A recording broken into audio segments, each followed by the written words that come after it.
So, ito yung nahugasan ko na mga strawberry.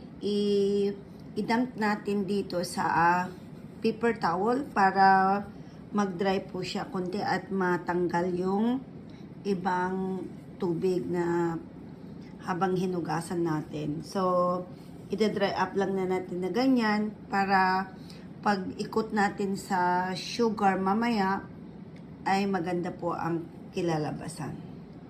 Hello, ito po yung gagawin natin na gagamitin natin para sa strawberry mamaya para ma-coat po siya ng sugar. So, ito po yung temperature na kailangan natin. Kailangan maging 220. Ayan. So, i-keep natin na ganyan. I-monitor natin yung oras. Okay? Thank you. Bye! So, ngayon, i-ano natin, yan, lagyan natin ng stick yung mga strawberry. Ganyan po ang gagawin natin. At make sure na dry po siya.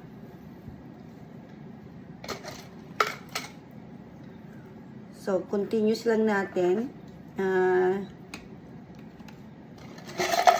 Lagyan ng stick ang ating strawberry. Ayan. Parang ganito, parang lollipop ang itsura niya. So, ako, hindi ko tinatanggal yung parang green dito para maganda ang kanyang itsura. Napakatamis ang strawberry na to, pero gagawin natin na strawberry lollipop candy. Ayan. So, yung sugar ko kanina ay na melt na siya.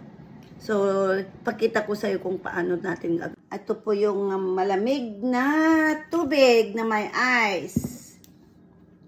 So, yung strawberry, lagay natin sa nating tinunaw na asukal. Then, dip natin dyan. Yan o.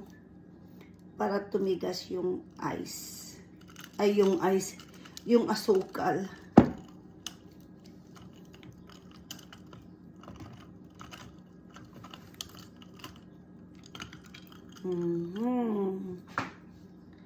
Ayan.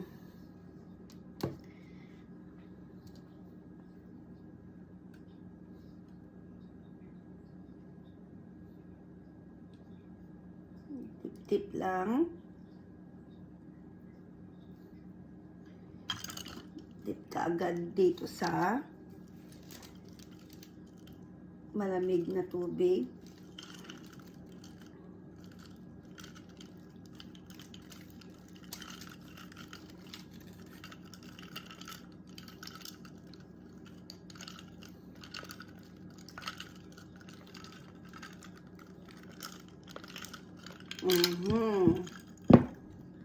Ayan na siya.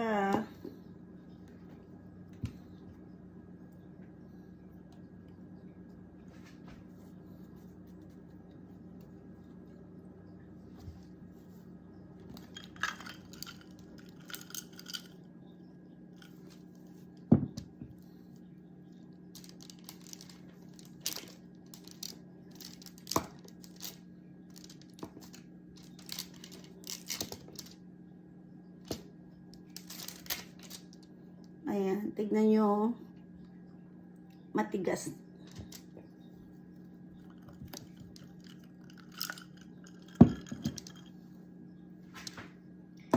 Okay. Tuloy-tuloy lang. Tuloy-tuloy lang. Ayan. Okay, mga kaibigan. Thank you for watching. Bye!